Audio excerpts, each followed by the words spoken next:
سورہ ہے جی، آیت نمبر 30 سے شروع کریں اس کو، 25واں پارہ۔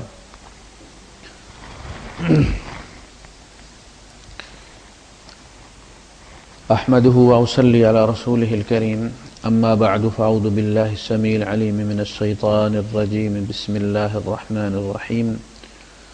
وما أصابكم من مصيبة فبما كسبت أيديكم ويعفو عن كثير وما أنتم بمعجزين في الأرض وما لكم من دون الله من ولي ولا نصير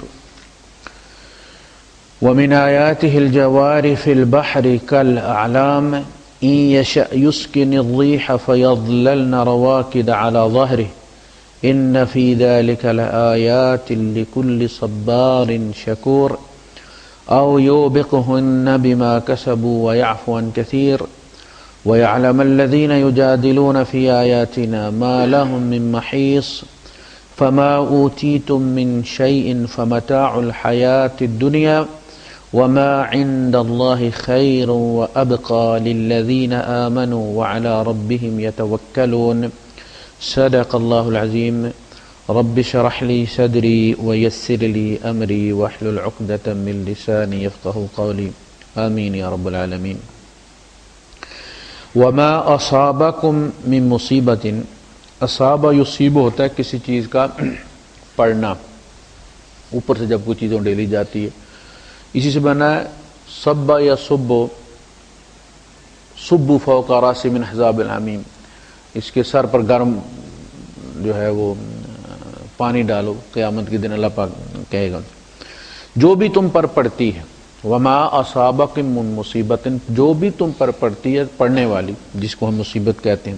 عام طور پہ ہم جو بری چیز ہوتی ہے اس کو ہم مصیبت کہتے ہیں، لیکن اصاب یصیب دونوں کے لیے استعمال ہوتے ہیں۔ ما اصابک من حسنۃ، جو تمہیں اچھی مصیبت آتی ہے، تو جو چیز آپ کو لگتی ہے اس کو کیا کہتے ہیں؟ اصابہ یصیب، جو بھی آ کے انسان کو متاثر کرتی ہے، خوشی ہو یا غمی ہو۔ فبما کسبت ایدیکم، تو یہ بسبب اس کے جو کمایا ہے تمہارے ہاتھوں نے، ویعفو عن کثیر، اور معاف کر دیتے ہیں ہم، یا اللہ پاک معاف کر دیتا ہے، بہت سارے درگزر کر جاتے ہیں۔ اس میں اگر تو خطاب ہے ایمان والوں سے، تو ان سے کہا گیا کہ جو بھی مصیبت تمہیں آتی ہے اس کے بدلے میں تمہارے ہاتھوں کے کیے ہوئے گناہ معاف کر دیے جاتے ہیں۔ یعنی مومن کے لیے اللہ کے رسول صلی اللہ علیہ وسلم نے فرمایا کہ مومن کے لیے ایک ایسی چیز ہے جو دنیا میں کسی کے لیے بھی نہیں۔ جب اسے کوئی مصیبت آتی ہے تو اس کے بدلے میں اس کے گناہ جو ہے وہ معاف کیے جاتے ہیں۔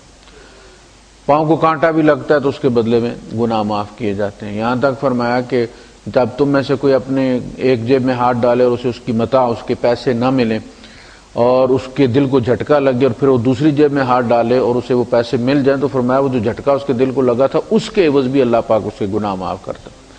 تو پھر جو بڑی بڑی مصیبتیں آتی ہیں بندے پر، گاڑی کا ایکسیڈنٹ ہو گیا جی، وہ فصل خراب ہو گئی جی، وہ بچہ فوت ہو گیا جی، بچہ بیمار ہو گیا جی، یا مسلسل بیمار بچہ گھر کے اندر، تو یہ اصل میں اسی طرح ہے جس طرح آپ کسی چیز کے شیئر خرید لیتے ہیں یا کہیں انویسٹمنٹ کر دیتے ہیں آپ پیسے کی، اور آپ کا پیسہ آتا رہتا ہے اور آپ سوتے رہتے ہیں، اسی طرح یہ جو مصیبت ہوتی ہے یہ انویسٹمنٹ ہے مومن کی۔ مومن کو اس کے عوض اس کے اکاؤنٹ میں جو ہے وہ اللہ کی طرف سے معافی، درگزر اور اس کا فضل ملتا رہتا ہے اس مصیبت کے عوض۔ اور یہ آپ دنیا میں بھی دیکھتے ہیں کہ جب بچے سے آپ پیار کرتے ہو، بچہ بیمار ہوتا ہے تو آپ کے پیار کی، آپ اس کا ہر گناہ معاف کرنے کے لیے، وہ اسکول نہ بھی جائے تو اگر کوئی بات نہیں، میرا بیٹا بیمار ہے، نہ جاؤ تم اسکول، کیا بات ہے۔ ویسے وہ نہ جائے تو آپ کیا کرتے ہیں؟ بیمار ہو، اچھا اس کا نتیجہ یہ بھی بعض دفعہ ہوتا ہے کہ بچے جس بچے سے آپ پیار نہیں کرتے، اور پھر جب وہ بیمار وغیرہ ہوتا ہے اور آپ پیار کرتے ہیں، تو پھر وہ پیار لینے کے لیے بچہ جو ہے وہ بیمار ہونا شروع ہو جاتا ہے، نفسیاتی ایک مسئلہ ہو جاتا ہے اس کے ساتھ، کہ ویسے آپ توجہ نہیں دیتے، لیکن جب وہ بیمار ہوتا ہے تو آپ توجہ دیتے ہیں۔ پھر توجہ لینے کے لیے اس کا بدن جو ہے وہ اس کو پاسورڈ بنا لیتا ہے کہ بھائی جب تمہیں بخار چڑھتا ہے تو پھر تو امی قربان جاتی ہے تمہارے، اور ابو بھی تمہارے لیے جو کھلونا مانگتے ہو وہ لے آتے ہیں، تو پھر وہ نفسیاتی طور پر اس کے انڈر آ جاتا ہے۔ اسی طرح بندہ بھی جب مصیبت میں ہوتا ہے تو اللہ پاک اس کے سارے گناہوں کو در کوئی بات نہیں، اور اسے معاف کرنے کے لیے تیار رہتا. وما انتم بمعجزین فی الارض، اور تم زمین میں رہ کر بھی اللہ پاک کو عاجز نہیں کر سکتے اور نہ تم کہیں بھاگ سکتے اس سے. یعنی اللہ پاک کو سزا دینے میں کوئی جلدی نہیں ہے. ہم تو اس لیے جلدی کرتے ہیں کہ ہاتھ سے نکل نہ جائے، ہمیں تو یہ فکر ہوتی ہے نا، ہم نہ چلے جائیں، یہ نہ چلا جائے. کہا نہیں، اللہ کو کوئی جلدی نہیں ہے. تم اس کی گرفت سے یہاں رہو یا تم مر جاؤ، آسمانوں میں نکل جاؤ، کہیں بھی چلے جاؤ، تم اس سے بچ نہیں سکتے.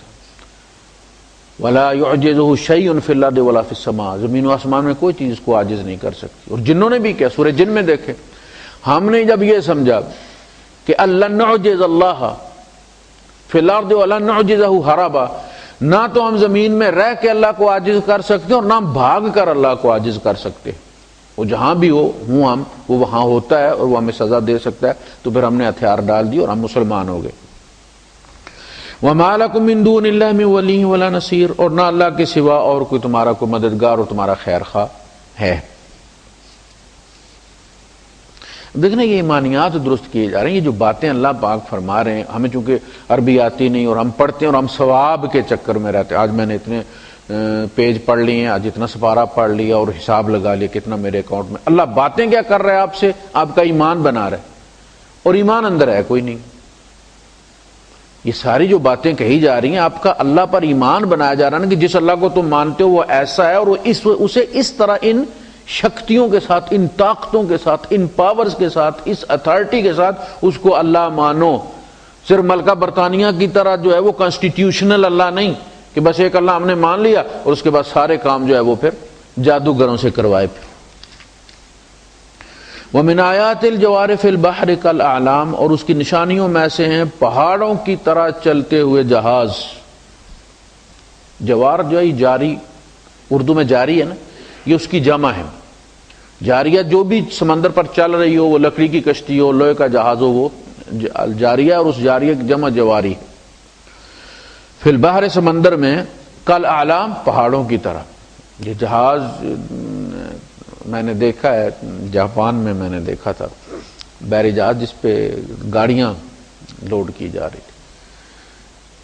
آپ یقین جانے کہ میں دہشت زدہ ہو گیا. اتنا بڑا بحری جہاز تھا وہ کہ پتہ چلتا تھا یہ رن وے ہے کسی ایئرپورٹ کا. اتنا بڑا بحری جہاز، اور اس کی منزلیں تھیں. گاڑیاں پہلی منزل میں پارک ہونی ہے، پھر وہ منزل ختم ہونی ہے، پھر دوسری پہ پارک ہونی ہے، پھر تیسری پہ پارک ہونی ہے، پھر اس کے اوپر عرشے کے اوپر جو ہے ڈیک کے اوپر اس نے پارک ہونا گاڑی. اور گاڑیوں کی لائن لگی ہوئی ایسے کر کے، ٹرن کر کے، ایس ٹائپ گاڑیاں اندر جا رہی ہیں اور ان کو پارک کے کہیں انہوں نے ایکسپورٹ کرنا تھا. لیکن میں نے زندگی بھر اتنا بڑا بحری جہاز نہیں دیکھا. اور ہوائی جہاز میں نے چائنا میں دیکھا، بیجنگ میں ایئرپورٹ پر. میں نے اتنے بڑے جہاز کہیں بھی نہیں دیکھا. کارگو جہاز تھے وہ سارے تقریباً، کیونکہ ان کو بھی شیشے والی کھڑکیاں کوئی نہیں تھی. لیکن پرندوں کی طرح تھا. جہازوں کی اتنی لمبی لائن لگی ہوئی تھی کہ وہ بھی اسی طرح کی ایس ٹائپ لائن تھی. جہاز کچھ 40-50 جہاز لائن میں لگے ہوئے تھے، اور بڑے بڑے سارے کارگو جہاز تھے. اس میں ایک جہاز جو ہے جو ہی اگلا پہیہ اٹھاتا تھا دوسرا جہاز دوڑنا شروع کر دیتا تھا پیچھے سے. یعنی یہ ان کی لائن جو مسلسل چل رہی تھی وہاں پہ. ہوائی جہاز میں نے چائنا میں دیکھا اور بحری جہاز میں نے وہاں جاپان میں دیکھا. پہاڑوں کی طرح کیسے، یعنی یہ وہ سمندر ہے جو ایک سوئی برداشت نہیں کرتا. آپ سوئی پھینک کے دیکھیں اس کے اندر نہیں نہ کھڑی ہوتی. پھر یہ پہلے تو یہ کہ وہ جہاز اتنا بڑا، پھر اس کے اندر اتنا لوڈ. تو یہ کس کی؟ یہ اللہ پاک کی شان ہے کہ اس نے مادے کی یہ صفات رکھی ہیں کہ آپ پانی کے اوپر، اگر وہ اس کو دیکھنا پیٹرول میں کیوں نہیں کر سکتا؟ پیٹرول میں کوئی چیز کیوں نہیں تیر سکتی؟ آپ کوئی بھی چیز جو ہے پیٹرول اگر ہے تو آپ اس میں ڈالیں وہ نیچے چلی جائے گی، پانی میں تیرتی ہے. تو یہ اللہ پاک کیا بنایا ہوا لا آف نیچر ہے. یسکن الریح، اگر وہ چاہے تو ہوا کو سکون دے دے. یہ ہماری اردو کا سکون ہے. یہ سکن جو ہے، اسی لیے سکن اس گھر کو کہتے ہیں جس میں بیوی بچے بھی ساتھ ہوتے ہیں. سکن وہ گھر ہوتا ہے جس میں بیوی بچے بھی ہوتے ہیں، اس لیے کہ وہاں سکون ہوتا ہے. سکن سکون کے ساتھ. ڈیرا جو ہے وہ سکن نہیں ہوتا. فَيَظْلَلْنَ رَوَاقِدَ عَلَى ظَهْرِهِ، تو وہ وہاں اس کی پیٹھ پر کھڑے کے کھڑے رہ جائیں. اگر ہوا نہ چلائے اللہ پاک تو وہ کشتیاں جو ہے اسی طرح کھڑی کے کھڑی رہ جائیں. ان فی ذلک لآیات لکل صبار شکور، یقیناً اس میں نشانیاں ہیں ہر صبر کرنے والا. صبار بہت زیادہ صبر کرنے والا، شکور بہت زیادہ شکر کرنے والا. او یوبقہن بما کسبوا، یا برباد کر دے ان کو بسبب ان کے اعمال کے، کسب کمائی کے. یہ یوبق 7 موبقات آپ نے سنا ہوگا، 7 گناہ. موبقات 7 موبقات، 7 تباہ کر دینے والے گناہ جو، تو یہ وہ ہے یوبقہن، ان کو تباہ کر دے. بما کسبوا، بسبب اس کے جو انہوں نے کمایا ہے. وَيَعْفُ عَنْ كَثِيرٌ، اور بہت سارے معاف کرتا رہتا ہے. اللہ پاک ہر چیز پہ گرفت نہیں کرتا. یعنی قرآن حکیم میں 2 جگہ اللہ پاک نے فرمایا وَلَوْ يُؤَاخِذُ اللَّهُ النَّاسَ بِمَا كَسَبُوا مَا تَرَكَ عَلَى ظَهْرِهَا مِن دَابَّةٍ. اللہ پاک اگر فوری گرفت کرنا شروع کر دے تو زمین پر چلنے والا کوئی نہیں، موقع دیتا ہے وہ، اور پھر لوگ توبہ بھی کر لیتے ہیں. تو اگر پہلی غلطی پر وہ پکڑ لے، توبہ تک پہنچنے نہ دے، تو زمین پر چلنے والے کو نہ چھوڑے. لیکن وہ تحمل سے کام لیتے، اس کی قدرت دیکھیں اور اس کی برداشت دیکھیں. عام طور پہ ہوتا ہے کہ جتنا بڑا اتھارٹی والا ہوتا ہے اتنا زیادہ اریٹیٹ ہوتا ہے نافرمانی سے. وہ مار دو اس کو، اٹھا دو اس کو، فنش، گیٹ ریڈ آف ہم. یعنی وہ پھر آرڈر دے دیتا کہ شیخ زید صاحب کی کوئی ذرا نافرمانی کر کے دیکھتا نا کیا ہوتا. یہ مجھے یہ چاہیے نہیں، جہاز چارٹر کرو، لے میرے ملک سے نکالو اس کو، مجھے نہیں چاہیے اپنے ملک میں. ایسے ہوتا تھا نا. اللہ پاک کی کتنی کتنی نافرمانی کرتے ہیں، موت سے پھر رہے ہیں اس کی زمین، اس کا کھاتے ہیں، اس کی چھت کے نیچے رہتے ہیں، اس کی دی قوتیں اس کے خلاف استعمال کرتے ہیں، اور وہ پھر بھی کہتا ہے کچھ نہیں کہنا اس کو، آ جائے گا کوئی بات. ہوتا ہے نا فوری ایکشن نہیں. یہ اس کا فضل ہے.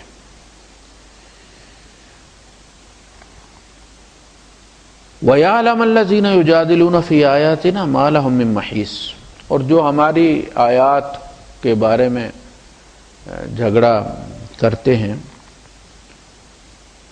وہ جانتے ہیں کہ ان کے لیے اور کوئی رائے مفر نہیں. یا وہ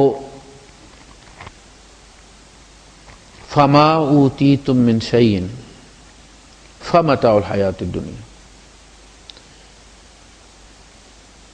تو جو کچھ تمہیں دیا گیا ہے، جو کچھ تم دیے گئے پیسے وائز، من شیء، کوئی بھی چیز، شے، ہر چیز شے ہی ہے نا جس کا وجود ہے. جو چیز بھی تم دنیا میں دیے گئے ہو اس کا ایک مقصد ہے. ٹھیک ہے جی، وہ کیا ہے؟ ایک تو یہ فمتاع الحیات دنیا، وہ دنیا کی زندگی کا سامان ہے. اس سامان سے 2 کام اللہ پاک لیتا ہے. فرمایا فمتاع الحیات دنیا وزینتہ، ایک تو وہ زینت ہے، رونق ہے، تاکہ تمہارا دنیا میں دل لگا رہے. اس سے ایک کام تو یہ لیا جاتا ہے. لیکن میرا دل لگانا نہیں ہے، وہ تمہارا امتحان بھی ہے. انما الاموال والاولاد جو ہے فتنہ، انما اموالکم واولادکم فتنہ. فتنہ کیا؟ کسوٹی ہے، تم پرکھے جا رہے ہو، تم پر نظر رکھی گئی ہے، تمہارا امتحان لیا جا رہا ہے. اسی طرح فرمایا المال والبنون زینت الحیات الدنیا والباقیات الصالحات خیر عند ربک ثوابا وخیر عملا. مال اور دولت دنیا کی زندگی کی رونق ہے، دل لگتا ہے بندے کا، کمانے میں لگا رہتا ہے، ٹائم کا پتہ کوئی نہیں چلتا. ایک دوڑ ہے 99 کی، پھر اس کو بچانے کی فکر میں رہتا ہے، بڑھانے کی فکر میں رہتا ہے اس کو، اور یہ فکر رہتی ہے کہ ختم نہ ہو جائے. یہ ہے المال والبنون زینت الحیات الدنیا، یہ دنیا کی زندگی کی رونق. بچے ہو گئے، پھر آگے پوتے پوتیوں کی فکر ہو گئی، اس لیے کہ گھر میں چھوٹا بچہ چاہیے. تو یہ ایک چکر چل پڑتا ہے تاکہ تمہارا دل دنیا میں لگا رہے، ورنہ دنیا رہنے کی جگہ نہیں. جس آدمی کے ماں باپ مر جائیں، دوست احباب مر جائیں، تو جینے پہ دل کرتا ہے نہیں، لیکن یہ لگائے رکھتے ہیں، بیزی رکھتے ہیں بندے کو. یہ ایک اس کا ریزن ہے. دوسری ہے کہ یہی تمہارا امتحان ہے، یہی تمہاری کسوٹی ہے. یہ مال و متاع دنیا، یہ رشتہ و پیوند 2 ہی ہیں، یا رشتے ناتے ہیں یا پھر زمین ہے، جائیداد ہے، کوٹھیاں ہیں، گاڑیاں ہیں. یہ ہے نا، یہ مال و متاع دنیا، یہ رشتہ و پیوند. بتان وہم و گما لا الہ الا اللہ، یہ بھی بت ہیں، ان کے معاملے میں بھی لا الہ الا اللہ کی روش اختیار کرنی ہے. فمتاع الحیات الدنیا، یہ دنیا کی زندگی میں تمہیں اصل میں بیجنے کے لیے دیے گئے. سورہ کاف میں فرمایا نا، سورہ کاف جو ہے یہ دجالی فتنے کے خلاف بہت اہم ہتھیار ہے، اس کا ایک ایک مضمون. المال والبنون زینت الحیات الدنیا والباقیات الصالحات، اس فانی سے تم نے باقی کمانا ہے. کمال یہ ہے، ورنہ تو سب کو ملتا ہے نا، سکھوں کے پاس بھی دولت ہے، ہندوؤں کے پاس بھی ہے، عیسائیوں کے پاس بھی، مسلمانوں کے پاس بھی. یہودی بھی بڑے بڑے امیر ہیں، عرب بھی بڑے بڑے شیخ لیے بیٹھے، لیکن جب جاتے ہیں قبر میں دونوں ننگے اور دونوں خالی ہاتھ جاتے. کامیاب وہ ہے جس نے اس کو باقی رہنے والی میں کنورٹ کر لیا مرنے سے پہلے. یہاں اس کا ہونا اس کی کامیابی نہیں ہے، چاہے بلینز ہے، چاہے دنیا کے 10 امیر ترین آدمیوں میں وہ شامل ہے، اگر قبر میں ساتھ نہیں گیا اس کے تو وہ ناکام ترین بندہ ہے. ساون میں بھی جو پیاسا رہے، بلینئر ہو کے بھی جو خالی ہاتھ جائے، ساتھ لے کر کچھ نہ جائے، اس میں سے باقی نہ کم جو کنورٹ نہیں کیا. اس دیکھنا ایک بندہ کھاتا ہے، باڈی اس کو شوگر میں تبدیل کرتی ہے، توانائی میں، اس شوگر کو جلاتی ہے انسولین، اور پھر وہ توانائی میں تبدیل ہوتی. اگر وہ توانائی میں تبدیل نہ ہو، انسولین اس کو جلائے نہ، تو یہی شوگر نقصان دیتی ہے کہ نہیں دیتی؟ یہی تباہی. یہ اگر اولاد اور یہ مال، اگر یہ باقیات الصالحات ان نیکیوں میں تبدیل نہ ہو جو باقی رہنے والی ہیں، تو یہ ان الانسان لفی خسر، پھر انسان خسارے سے دو چار ہے. اور فرمایا خیر ثوابا و خیر عملا، تم ان کو نیکیوں میں تبدیل کر لو، اولاد کو بھی مال کو بھی. تو یہ کیا ہے؟ خیر ثوابا، بدلے کے لحاظ سے بھی یہ بیسٹ انجام ہے، بہترین اینڈ ہے. اور خیر عملا، عمل کس کو کہتے ہیں؟ تمنا کو، جو آپ کی وش ہوتی ہے، جو آپ کی امید ہوتی ہے. کہا کہ امید اولاد کے ساتھ نہیں، مال کے ساتھ نہیں، اس نے تمہیں چھوڑ دینا ہے. اللہ کے رسول صلی اللہ علیہ وسلم ایک جنازے کے ساتھ گئے تو آپ نے وہاں فرمایا کہ آدمی جو ہے اس کے ساتھ قبر تک 3 چیزیں آتی ہیں. ہاں جی، مالہ و اہلہ و اعمالہ، اس کا مال. اچھا، پرانے زمانے میں یہ بھی ہوتا تھا جب مردے کو دفن کرنے جاتے تھے نا، تو اس زمانے میں مال کیا ہوتا تھا؟ سونا چاندی ہوتا تھا نا، یہ روپے نہیں ہوتے تھے. یہ تو یہودیوں نے بعد میں نکالے ہیں. وہ اس کا باقاعدہ چارپائی پر اس کا سارا سجا کے، باقاعدہ جیسے جہیز ہمارے یہاں سجاتی ہے نا خواتین، پورا صحن بھر دیتی ہیں تاکہ گاؤں والوں کو پتہ چلے. یہ بھی ایک بڑی ہندوانہ رسم دوسروں کو جلانے کے لیے. تو وہ چارپائی پہ ایک طرف جنازہ جاتا تھا اور ایک طرف اس کا مال جاتا تھا. بڑے اونٹ جا رہے ہیں، گھوڑے کھلو، اور سونا چاندی لوڈ کر کے ساتھ لے جایا جا رہا قبر تک. اچھا، فرعونوں نے آگے دوسرا بندوبست کیا، وہ دفنانے کا بھی بندوبست کیا ہوا تھا کہ وہ سارے زندہ غلام اور لونڈیاں ان کے ساتھ وہاں زندہ دفن کر دیے جاتے تھے، گھوڑے وغیرہ بھی، کہ یہ جب اٹھے گا تو اسے ضرورت پڑے گی. ان کے اس سے نکل رہے ہیں، ان کے احراموں کے اندر سے، قبروں سے وہ مال متاع نکل رہا ہے. تو وہ اس کا حضور نے نقشہ کھینچا کہ قبر تک اس کا مال جاتا ہے، اس کے اہل جاتے ہیں. مالہ و اہلہ و اعمالہ. آپ نے فرمایا 2 چیزیں واپس آ جاتی ہیں، ایک چیز اس کے ساتھ قبر میں جاتی ہے. اہلہ و مالہ تو واپس آ جاتا چکر لگا کے اس کی قبر کا، اور اعمالہ وہ قبر میں اس کے ساتھ جاتے. اگر وہ اچھے ہیں تو آگے اس کی انٹرٹینمنٹ ہوگی، پھر دیکھا جائے گا. اور اگر وہ برے ہیں تو باہر والے بے شک وہاں سنگ مرمر لگا کے اوپر جناب بہت خوبصورت شعر لکھ دیں، اس کے حال پہ کوئی اثر نہیں پڑتا. ٹھیک ہے جی. تو خیر عملہ کا مطلب یہ ہے کہ امید نہ اولاد سے لگاؤ نہ مال سے لگاؤ. یہ دونوں بلبلا ہیں، کسی وقت بھی پھٹ سکتے، تمہارے ہاتھ میں نہیں. کتنے لوگ اولاد جوان ہوئی، ایئر فورس میں داخل ہو گیا بچہ، اکیڈمی میں پاس ہو گیا وہ، اور آخری ٹیسٹ تھا، دیوار سے گرا اور اس کی کمر کی ہڈی ٹوٹ گئی بیچارے کی، جوان بچہ معذور پڑا ہوا ایئر فورس.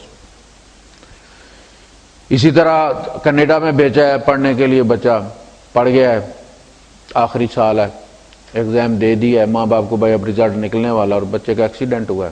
دوستوں کے ساتھ گیا ہوا تھا سیر کرنے کے لیے امریکہ، واپس آتے ہوئے رستے میں روڈ پہ ایکسیڈنٹ ہوا، مر گیا. میں نے مرا بھی اس طرح کہ وہ برین ہیمریج ہو گیا، لگی چوٹ ایسی کہ کوئی مہینہ رہ کے کومے میں تھا، وہ مر گیا. جوان بیٹا ختم ہوگی نا امید. یہ تو بلبلے ہیں, یہ تمہارے بس میں ہے نہیں. ان سے امید مت وابستہ کرو, امید ان سے حاصل ہونے والی نیکی کے ساتھ. والباقیات الصالحات خیر عند ربک ثوابا وخیر عملا, بہترین بدلہ اور بہترین امید اور توقع نیکیاں ہیں. اور ہاں اپنی زندگی میں کر جاؤ. بعض چیزیں ایسی ہوتی ہیں, میں ہمیشہ کہتا ہوں کہ جو ہم دوسروں کے حوالے کر دیتے ہیں کہ یہ تم لے آنا یہ, لیکن پاسپورٹ ٹکٹ اپنے پاس ہم رکھتے ہیں خاص مخصوص کہ یہ تو ایسی چیز ہے کہ کسی کے حوالے نہیں کی جا سکتی. کیوں آپ کہتے ہیں کہ اولاد بیٹھ کے آپ کے لیے قرآن پڑھے گی؟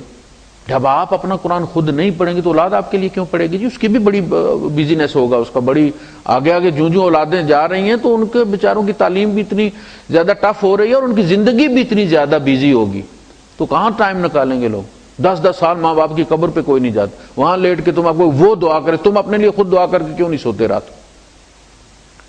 یعنی مجھے اپنی فکر خود ہونی چاہیے نا. تکلیف مجھے ہے تو گولی مجھے کھانی چاہیے نا بلڈ پریشر کی, کہ بیٹے کو کھلا دو میں کہ بیٹا یار میں اٹھ نہیں سکتا, گولی کھا لینا تم بلڈ پریشر کی. ایسے ہو سکتا نہیں. اپنا بندوبست خود سمجھو کہ اس معاملے میں کوئی میرا مددگار نہیں ہے, مجھے ہی کرنا ہے جو کرنا ہے. انشاءاللہ آپ کبھی ناکام نہیں ہوں گے. والباقیات الصالحات خیر عند ربک ثوابا وخیر عملا. تو ایک تو تمہیں یہ متاع الحیات دنیا, متاع کہتے ہیں اصل میں وہ جو کسی کسان کے پاس بونے کے لیے جو بیج ہوتا ہے نا, وہ متاع ہوتی ہے اس کی. کیپٹل جس کو آپ کہتے ہیں نا, وہ اس کی وہ 2-4 بوریاں ہیں جو اس کے پاس بیج ہے. وہ ان 2-4 کو بوتا ہے, ان میں سے 50 نکالتا ہے, 5-7-10 پھر بیج کے لیے رکھ لیتا ہے, 5-10 کھانے کے لیے رکھتا ہے, اور باقی 20-30 جا کے منڈی میں بیچ دیتا ہے باقی اخراجات کے لیے. یہ ہے متاع. یہ جو بھی تمہیں دیا گیا کھانے کے لیے نہیں دیا گیا, بونے کے لیے دیا گیا ہے. کھانے کے لیے وہ آخرت والی زندگی ہے جو کبھی ختم نہیں ہوگی. کھانا وہاں ہے ہم نے بیٹھ کے, یہاں کمانا ہے اور انویسٹ کرنا ہے. یہ ہے, یہ کھانا جو یہ ہماری ضرورت ہے, مقصد نہیں ہے. فمتاع الحیات الدنیا وما عند اللہ خیر وابقا, اور جو اللہ کے پاس ہے وہ اس سے بہتر بھی ہے. یعنی یہاں کی زندگی سے آخرت کی زندگی بہتر ہے, جہاں جو بھی آپ کو ملے گا ہمیشہ کے لیے ملے گا, کبھی جدا نہیں ہوگا. ماں باپ ہیں ہمیشہ رہیں گے, اولاد ہے ہمیشہ رہے گی, دوست یار ہیں ہمیشہ رہیں گے. وہاں یہ نہیں کہ یار فلاں مر گیا, یار سنا ہے فلاں مر گیا, فلاں یار اس کو بلڈ پریشر, وہ اسپتال میں پڑا ہو, یار ICU میں پڑا ہو. یہ خبریں سننے کو آپ کو کبھی نہیں ملیں گی. نہ کوئی بیمار ہوگا, نہ کوئی بوڑھا ہوگا, نہ کسی کا کپڑا پرانا ہوگا. اصل رہنے کی اللہ پاک نے فرمایا نا کہ تم نے زندگی دیکھی کیا ہے, اصل زندگی لاہی الحیوان, آخرت کی زندگی اصل زندگی ہے جس کے لیے ہم تمہیں تیار کر رہے ہیں. تو وہ ایک تو خیر بھی ہے, وہ ابقا اور ہمیشہ رہنے والے. دنیا کی ادنا بھی ہے, گھٹیا بھی ہے, اور باقی رہنے والے بھی نہیں. یعنی دونوں برائیاں اس کے اندر موجود ہیں. یہ پائیدار بھی نہیں ہے اور گھٹیا بھی ہے, وہ بہترین بھی ہے اور ہمیشہ کے لیے بھی ہے. کس کے لیے ہے وہ؟ للذین آمنوا, جو ایمان لائے, وعلی ربہم یتوکلون, اور اپنے رب پر توکل کرتے. دیکھیے ایمان جو ہے ہمارا ایک ایمان ہے نا, یہ وہ ایمان ہے جس پر ہمیں توبہ کرنی چاہیے. امام غزالی رحمۃ اللہ علیہ نے احیاء العلوم میں توبہ کے باب میں سب سے پہلے لکھا ہے کہ مسلمان اگر توبہ کرنا چاہتا تو سب سے پہلے اپنے وراثتی ایمان پر توبہ کرے.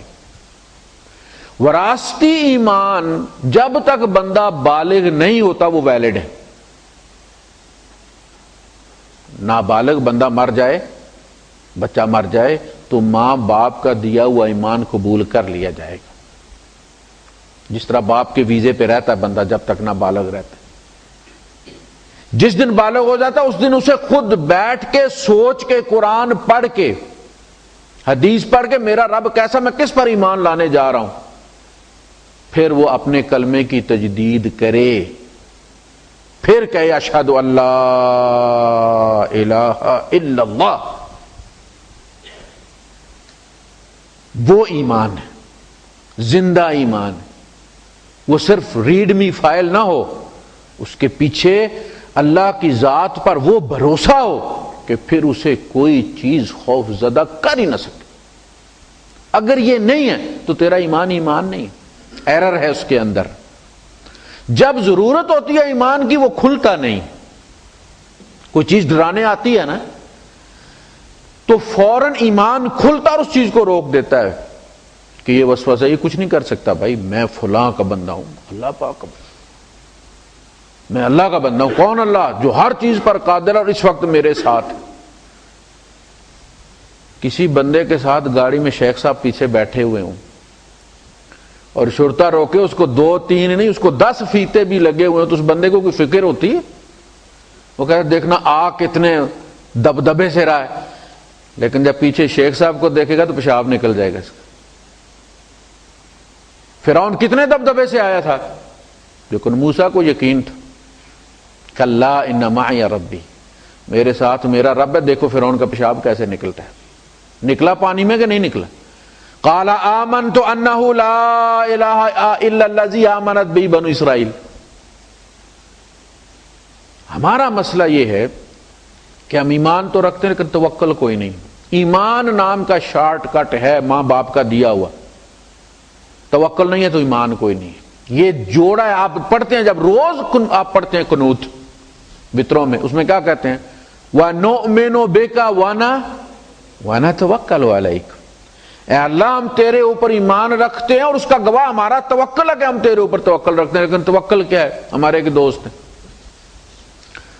ابھی 1-2 دن فون آیا ان کا، عید سے اگلے دن شاید یا عید والے دن ان کا فون آیا کہ جی وہ قاری صاحب میرے گھر میں مکھیاں آ رہی ہیں۔ کبھی ہمارے گھر میں ایسا ہوا نہیں، مکھی آنے کی کوئی جگہ نہیں ہے، ہر چیز بند ہے۔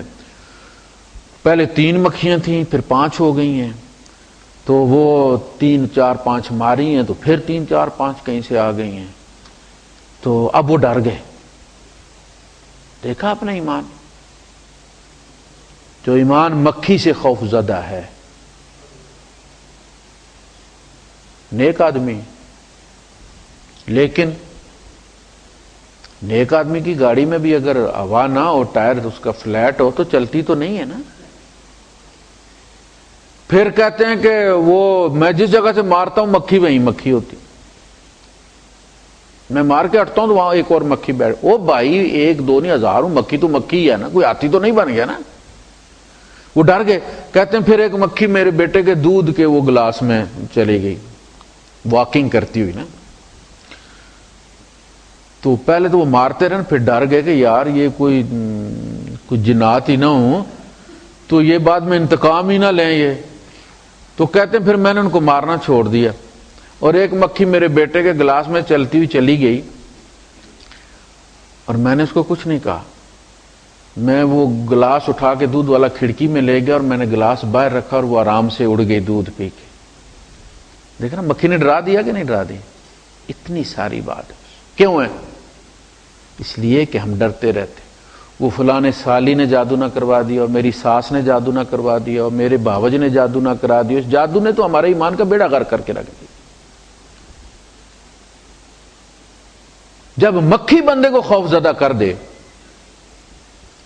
اس کا مطلب ہے کہ ایمان نام کی صرف شارٹ کٹ بنا ہوا ہے، اندر پیچھے زور کوئی نہیں ہے، اس میں کوئی پروگرام نہیں ہے، کوئی ڈرائیور نہیں ہے جو کھڑا ہو جائے اس کے سامنے آنکھیں ڈال کے۔ الذین آمنوا وعلی ربہم یتوکلون، اللہ کے رسول صلی اللہ علیہ وسلم نے فرمایا جنت میں بغیر حساب کتاب جانے والوں میں ایک کیٹیگری وہ ہے کہ جس میں وہ بندہ نہ جادو کرتا ہے، نہ کرواتا ہے، نہ دم کرتا ہے، نہ کرواتا ہے، نہ شگون لیتا ہے۔ شگون ہوتا ہے نا، پرندہ اڑ کے ادھر چلا گیا، کالی بلی رستہ کاٹ گئی، وہ فلاں ہو گیا، ڈینگ ہو گیا، میرے ہاتھ سے فلاں چیز گر گئی، اچھا یہ شگون لے کہا، وہ نہ شگون لیتے ہیں، نہ دم کرواتے ہیں، نہ کو کسی اور علی ربہم یتوکلون، وہ اپنے رب پر توکل کرتے۔ ہمارے ساتھ کیا ہونا ہے یہ ماں کے پیٹ میں لکھ دیا گیا 4تھے مہینے میں، اس سے ایک مصیبت زیادہ نہ سانس ڈال سکتی ہے، نہ کوئی باوج ڈال سکتی ہے، نہ کوئی جادوگر ڈال سکتا ہے، نہ کوئی کافر ڈال سکتا ہے، نہ مسلمان ڈال سکتا ہے۔ متفق علیہ حدیث ہے، حدیث کل اللہ کے رسول صلی اللہ علیہ وسلم نے پیچھے جو صاحب بیٹھے ہوئے تھے غالباً حضرت معاذ رضی اللہ تعالیٰ عنہ سے، آپ نے ان سے 2-3 بار آپ نے کہا کہ لڑکے، ان کا لبیک یا رسول اللہ، حضور پھر خاموش ہو گئے، ان کو متوجہ کر رہے ہیں۔ پھر تھوڑی دیر کے بعد آپ نے فرمایا یا غلام، یا لڑکے، پھر انہوں نے لبیک یا رسول۔ 3 بار کہنے کے بعد آپ نے پھر فرمایا کہ ماں کے پیٹ میں تیری ہر مصیبت اور ہر خوشی لکھ دی گئی۔ اب ساری دنیا اگر مل جائے، ساری مخلوق مل جائے کہ تمہیں نفع دینا چاہے، تو وہ اس نفع سے زیادہ رائے کے دانے کے برابر بھی نہیں دے سکتے جو اللہ نے ماں کے پیٹ میں تیرے مقدر میں لکھ دی۔ لہذا امید کسی سے نہیں رکھو، ختم، کسی سے امید مت رکھو۔ جو رب نے لکھ دیا ہے، اسباب اس نے بنانے ہیں، اس کی ذمہ داری ہے کہ تم تک اس نفع کو پہنچائے۔ سمجھ لگی؟ کسی سے تم امید وابستہ مت رکھو سوائے اللہ کے۔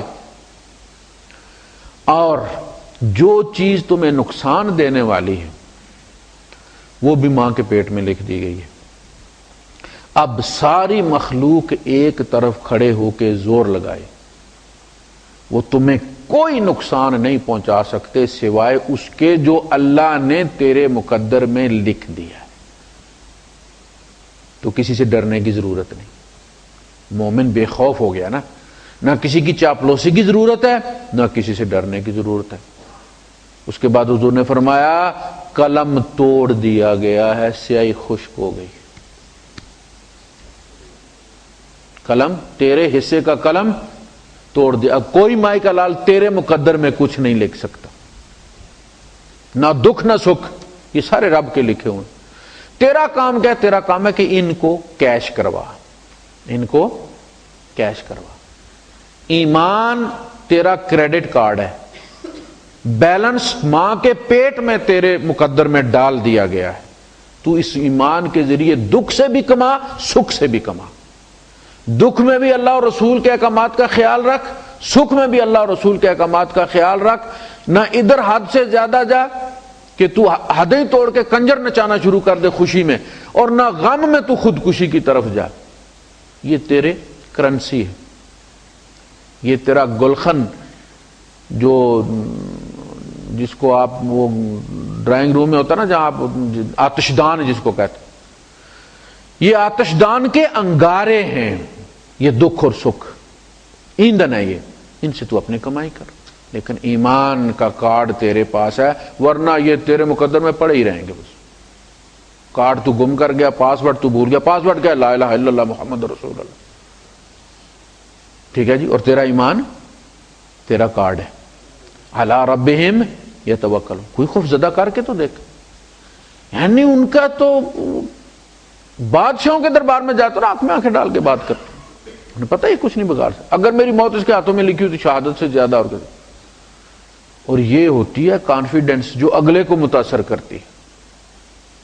یہ کانفیڈنس جو ہوتا ہے نا اللہ کی ذات میں، وہ کہتے تھے نبیوں سے کہ یہ تم اتنے پر اعتماد کیوں؟ ما نراکا، ہم تمہیں نہیں دیکھتے، فینا، اپنے اندر، مگر ضعیف، کمزور، لیکن تو جب بات کرتا تو پتہ چلتا تیرے پیچھے پوری فوج ہے۔ وَلَوْلَا رَحْتُكَ لَرَجَمْنَاكَ وَمَا أَنْتَ عَلَيْنَا بِعَزِيزٍ۔ تو وہ کیوں کرتے تھے اس طرح؟ اس لیے کہ انہیں پتہ ہمارے ساتھ اللہ ہے، فوجوں کا مالک ہمارے ساتھ اللہ ہے، اسے کہیں اور سے فوج بھیجنے کی ضرورت نہیں ہے۔ فرعون جب آیا، اللہ پاک نے ارادہ کیا اس کو ڈبونے کا، تو فوج کوئی مصر سے یا عراق سے تو نہیں بلوائی تھی، وہی پانی اس کے لیے تھا۔ جس پانی نے موسیٰ کو رستہ دیا اور پار چڑھا دیا، اسی پانی نے اس کو ڈبو دیا، وہی رستہ اس کی تباہی کا، اس کی نجات کا بن۔ یہ اللہ پاک کے کام ہے نا۔ تو توکل اگر نہیں ہے، ایمان اگر جانچنا ہے آپ نے، تو قیامت کا انتظار مت کریں، یا قبر کا انتظار مت کریں کہ قبر میں فرشتے نکال کے چیک کریں۔ وہ بیٹری چیک کرنے والا ہوتا ہے نا، اس میں اتنا گرین ہے تو آدھی بیٹری رہ گئی، اتنا قبر میں چیک کروانے کی بجائے آپ دیکھ لیں آپ کا رب پر توکل کتنا ہے. جتنا توکل ہے اتنا ہی آپ کے اندر ایمان ہے. اس کا لیول کیا ہے توکل کا؟ ہر چیز سے ڈرتے پھرتے ہیں، ہر چیز سے ڈرتے پھرتے ہیں. فلاں جگہ گئے تو یہ ہو گیا، فلاں جگہ گئے تو یہ ہو گیا، فلاں جگہ گئے تو فلاں نے انڈا کھلا دیا، فلاں جگہ گئے تو فلاں نے مرچیں کھلا دی، وہ جی فلاں نے کبوتر کے اوپر ہاتھ پھروا دیا ہے. اور پتہ ہماری بہو کو لے گئے اس کے چچا، اور انہوں نے کہا کہ بیٹی یہ کبوتر ہے ہم لے کے آئے. تو اس نے کہا جی بہت خوبصورت. کہا نہیں اس کو پکڑو، اس کے اوپر ہاتھ پھیرو. تو انہوں نے ہاتھ پھیرا جی، اس کے بعد اس کو دورے پڑنے شروع ہو گئے. یہ ڈر کی بات ہو، حالانکہ کچھ بھی نہیں. اچھا یہ طریقہ واردات کیا ہوتا ہے شہروں میں کہ یہ جو جادو کا کام کرتے ہیں نا، ان کا نیٹ ورک ہوتا ہے، عورتوں کا بھی اور مردوں کا بھی. 5 7 10 بندے ہوتے ہیں، 5 7 10 بندیاں ماسیاں ہوتی ہیں ان کے نیٹ ورک میں. وہ دیکھتے ہیں پیسے والا کون ہے جی، نذیر صاحب پیسے والے ہیں، اشرف صاحب پیسے والے ہیں. ان کا کام یہ کہ صبح اٹھ کے تو تازے وہ پائے اور سری یا کلیجی خرید کے نا تو ان کے دروازے کے آگے ڈال دینی ہے. اور جب انہوں نے باہر نکلنا اور دیکھے سیری سامنے پڑی ہے سینگوں سمیت تو اچھا پھر وہی بن گئے. تو ان کو بتانا جب ہمارے عورتیں ہوتی ہیں نا فوراً ڈسکس کرتی ہیں کہ آج کوئی پتہ نہیں کون ہمارے گھر کے سامنے سیری پھینک گے. کہتی بہن یہ تو جادو ہو گیا تیرے اوپر. ارے ہمارے محلے میں کسی طرح ہو گیا، اس کا بیٹا بیمار رہتا تھا ہر وقت اور گھر میں لڑائی رہتی تھی اور ہم فلاں بزرگ کے پاس گئے اور انہوں نے تعویذ دیا اور اس کے بعد ٹھیک ہو گیا. تو جا میری بہن ٹائم مت ضائع کر. وہی اس کو پھر وہاں بھیج دیتی. جو گھر والا دیکھا کہ پیسے والا ہے اس کے ساتھ یہ ہر مہینے انہوں نے رکھا ہوا کہ اس سے اتنا لینا. جب بجلی بل والے آتے ہیں نا، یہ جادوگروں نے بھی ایسا رکھا ہوا. ہمارے وہ راؤ صاحب ہوتے تھے فوت ہو گئے، ان کے یہاں یہ ان کی بیوی لے کے پیسے چلی رہتی تھی ہر مہینے 35-40 ہزار صرف جادوگروں کے لیے ہوتا تھا کہ آج جی کو پھیپھڑے پھینک گیا دیوار کے اوپر سے، آج فلاں ہو گیا جی ڈھینگ ہو گیا. تو یہ کس وجہ سے؟ توکل نہیں ہے رب پر. اور میں ہمیشہ ان سے کہتا ہوں کہ اگر تمہیں کسی نے وہ نقصان پہنچایا ہے جو رب نے تیرے مقدر میں نہیں لکھا تھا، اس نے تمہیں پہنچا دیا، تو وہ طاقتور ہو گیا نا، تو پھر اس کو خدا بنا لو. بھئی کمزور کو کون خدا بناتا ہے؟ ہارے ہوئے گھوڑے پہ کون لگاتا ہے؟ پھر اس کو خدا بنا لو، یا پھر جس کو خدا بنایا اس پر توکل کرو. تم کیا کہا قرآن کہتا ہے وَعَلَى اللَّهِ فَتَوَكَّلُوا إِن كُنتُم مُؤْمِنِينَ. اور اگر تم مومن ہو تو اللہ پہ توکل تو کرو نا. اگر تم مومن ہو تو تمہیں چاہیے کہ تم اللہ پر توکل کرو. تم کتنی بڑی ہستی کے ماننے والے ہو کہ جس کا کلام وجود پکڑ لیتا ہے، جو منہ سے کہتا ہے اور وہ چیز وجود پا لیتی ہے. وہ کہتا ہے سانپ تو سانپ سامنے بیٹھا، وہ کہتا ہے شیر تو شیر سامنے بیٹھا، وہ کہتا ہے نقصان تو نقصان ادھر سے آنا شروع ہو جائے، وہ کہتا ہے نفع ادھر سے آنا شروع ہو جاتا. اس نے کہا حنیف تو حنیف ادھر سے آ رہا، اس نے کہا رفیق تو رفیق ادھر سے. جس کا کلام وجود پکڑ لیتا تم اس خدا کے ماننے والے ہو، اور حالت تمہاری یہ ہے کہ تمہیں ذرا سی بات ہوتی ہے تم بھاگ جاتے. کہاں اس کو چھوڑ کے تم اتنے طاقتور کو چھوڑ کے تم کن لوگوں کے پاس جاتے ہو جو خود اس چیز کے محتاج ہیں کہ تم دو اور وہ کھائیں. یہ جنات بھی کمزور ترین مخلوق ہے، چوہے سے یہ کمزور ہیں یہ جن. آپ کو پتہ ہے ہمیں ایسا تحفظ دیا اللہ پاک نے ان سے، چونکہ ہمیں نظر نہیں آتے. آپ گھر میں جائیں آپ سلام کریں تو وہ اس گھر میں رہ نہیں سکتے. اچھا اگر آپ نے سلام نہیں کیا وہ گھر میں آ گئے، وہ کہتے ہیں لو جی ٹھکانا تو مل گیا رات کا. اب دیکھتے کھانا بھی ملتا ہے کہ نہیں ملتا. آپ نے کھانا کھایا اور آپ نے کہا بسم اللہ الرحمن الرحیم، ختم ہو. کہتا ہے یار تو بھوکا ہی سونا پڑے گا. چوہا آپ کی روٹی اٹھا کے لے جا سکتا ہے رات کو، جن نہیں کھا سکتا. اتنی کمزور مخلوق ہے جن، جس سے ہم ڈرتے پھرتے ہیں کہ فلاں کے پاس اتنے جن ہیں، فلاں کے پاس اتنے جن ہیں. اور جنوں سے تو کاکروچ زیادہ طاقتور ہے. آدم کے بیٹے ہو کے ابلیس کے بیٹے سے ڈرتے ہو تم. تو یہ سارے جنوں کے نام پہ لوگوں کو بلیک میل کرنا اور لوگوں کے ایمان کا بیڑا کرنا، جادو کے سے یہ توکل سب سے پہلی شرط ہے. الذین آمنوا وعلی ربہم یتوکلون والذین یجتنبون کبائر الاسم، جو بڑے بڑے کبیرہ گناہوں سے بچتے رہتے ہیں. سلی مسٹیکس ہوتی ہیں، گناہ ہوتے رہتے ہیں بندے سے. انسان ہے بندہ، کوئی فرشتہ تو ہے نہیں، لیکن بڑے بڑے جو ہے وہ چھکے نہیں مارتا، والفواحش اور بے حیائی کے کام نہیں کرتا. وَإِذَا مَا غَضِبُوا، اور جب کبھی وہ غصے میں ہوتے ہیں، ہم یغفرون، تو وہ معاف کر دیتے ہیں۔ عجیب بات ہے، ہونا تو یہ ہے کہ جب وہ غصے میں ہوتے ہیں تو ہڈیاں توڑ دیتے ہیں، جب وہ غصے میں ہوتے ہیں تو گولی مار دیتے ہیں۔ ہم تو یہ کرتے ہیں نا، کہا جب وہ غصے میں ہوتے ہیں تو معاف کر دیتے ہیں۔ امام زین العابدین رضی اللہ تعالیٰ عنہ، جو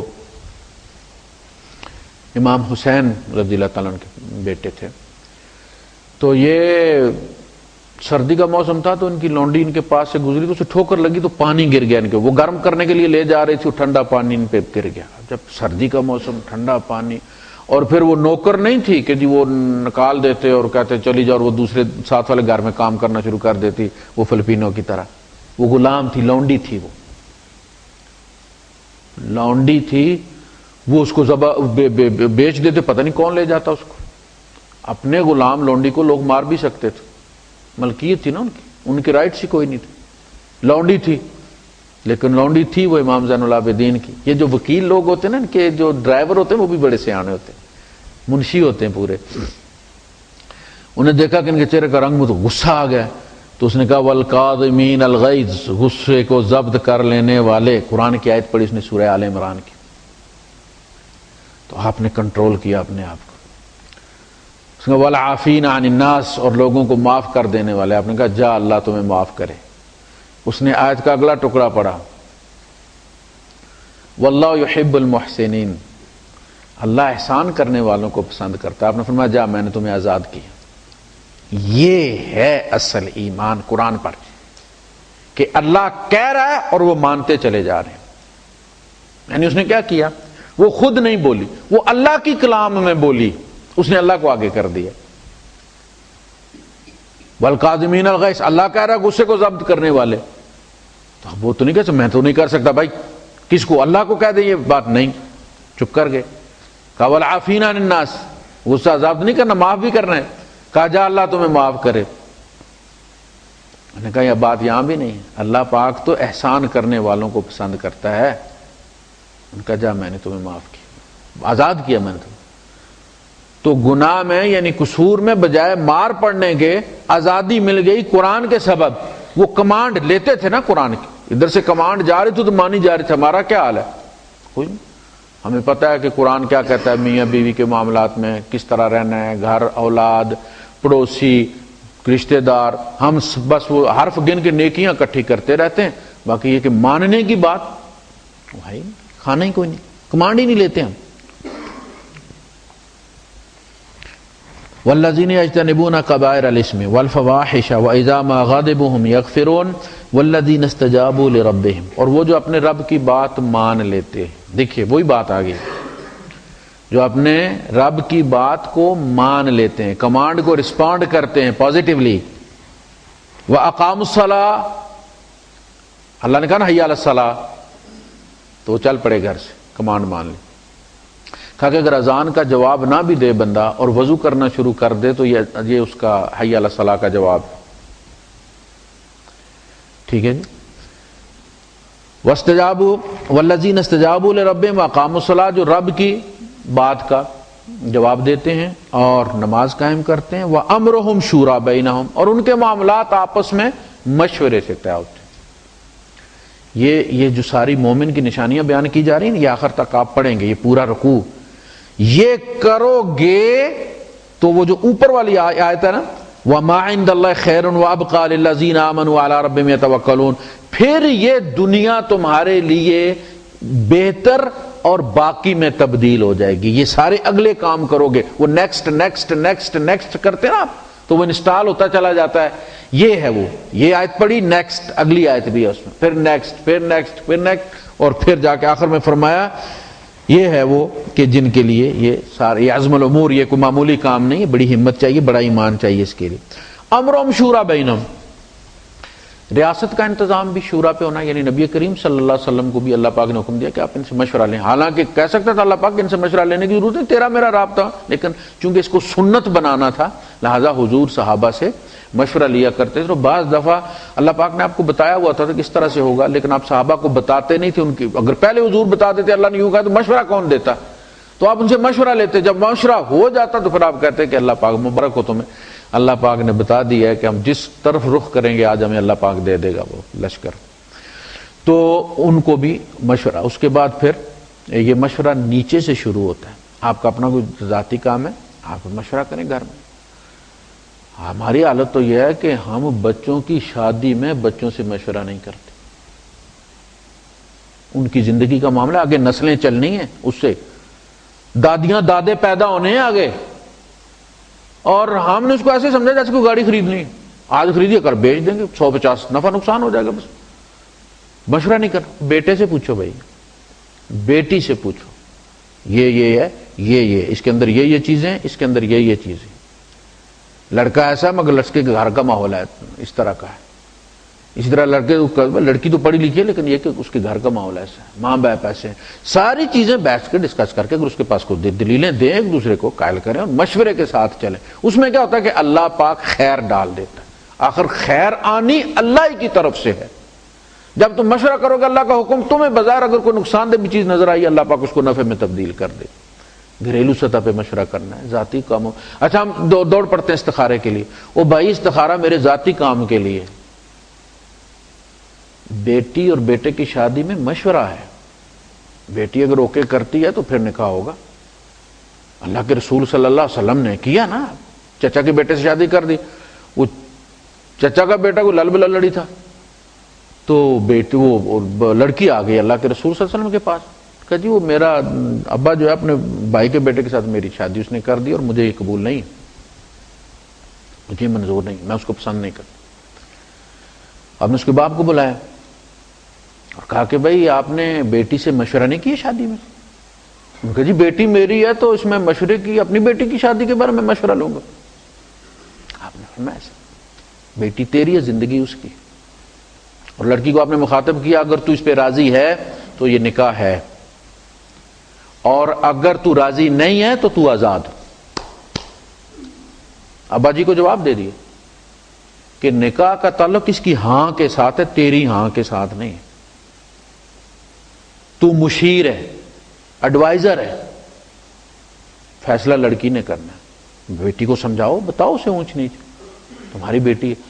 لیکن اس طرح نہیں کہ کچھ بھی ہے بھیڑ بکری کی طرح, جو تم بکری ادھر بدھی ہوئی اور تم ادھر گاہ کے ساتھ سودا کر رہے ہو. قربانی کے جانور اسی طرح بکتے ہیں نا, کہ بھیڑ کو پتہ بھی نہیں ہے وہ کھا رہی اور ادھر سودا ہو رہا ہے جناب علی. تو اس طرح نہیں بیٹی کے ساتھ کرنا, اس کو باقاعدہ پوچھا جائے. اور پھر عورت, اس لڑکی نے کیا کہا, اس لڑکی نے کہا کہ اے اللہ کے رسول اب مجھے یہ رشتہ منظور ہے, کیونکہ اب یہ میری, ورنہ تو شوہر کہتا نا کہ تو نے کہاں کرنا تھا, یہ تو چچا کی مہربانی ہے انہوں نے دے دی ہے.